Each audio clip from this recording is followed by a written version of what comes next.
Hürmetlik vatandaşım, nöbetçilikimizden işkencesine başlayımız. Beijing Halkara Kişilik Hukuk Ahdnamesini tasdiqlab, siyasi islahatını ilgili süremdi. Mavzulu haber 4. ayının 14. günü Amerika Ovazi'nin Xitay Til programısı da ilan kılındı. Haber mundaq başlandı.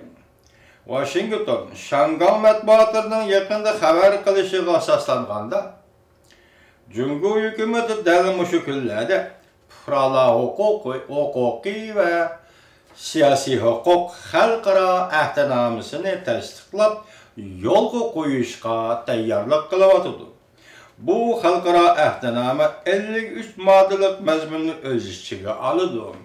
Bu ahdname xalqaro kishilik huquq nizomnomasining markaziy yadrolik qismidir deyildi xabarda. Cumhur hükümeti 1998 yılı 10. ayda bu ahdnamega qo'l qo'ygan. Lekin mamlakatli xalq vakillar qurultayi hozir tasdiqlamagan edi. Cumhur hükümeti bu ahdnamega 10. ayda emas, 1998 yılı 3. ayda imzo qo'ygan.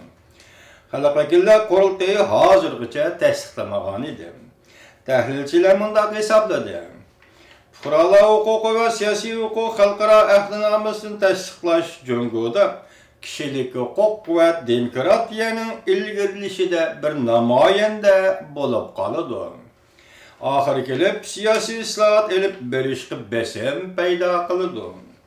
Fuqarolar huquqi va siyosiy huquq xalqaro ahdnamesining mazmuni mag'zi nima? Cumhur hükümetinin bu ahdnameni kechiktirib, hozirgacha tasdiqlamaslikning ochiq taraflari nima? Agar bu xalqaro ahdname Cumhurda xalq vakillar qurultayining ma'qullashidan o'tadigan bo'lsa, undaqda erkinlik va demokratiya jihatda Cumhur jamiyatiga qanday o'zgarish olib kelishi mumkin? Amerika aynak giroyining boshlig'i Xefin apandi Amerika Ovozi radiosiga mundaq dedi. Xalqaro jamiyat diplomatiya jihat o'zliksiz Cumhurga murassa ko'rsatdi. Buning bilan Cumhur o'zini xalqaro jamiyatda qaltis chog'ladi. Ahdnamen tasdiqlamay 10 yilcha besib qo'ydi. Cumhur hükümeti xalqaro ahdnameni qayta tilga olgan bo'lsa, zo'r jihatdan aytganda Rais Xi Jinping apandining yaqinda Amerikani ziyorat qilishini o'ylaganligidir. Cumhur hükümeti shunchalik tushunadiki, Amerika Qo'shma Shtatlari bilan bo'lgan munosabat Cumhurning kelgusini va kelgusi taraqqiyotini belgilaydi. Bizning tahlilimiz mundaq.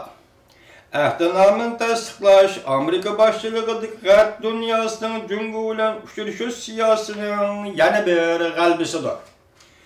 Cumhur hukumatining ahdnamen tasdiqlash tayyorlik qilishi Rais Xi Jinping hukumatining Cumhurda siyosiy islohot olib berish planining borlig'ini tushuntirib berdi.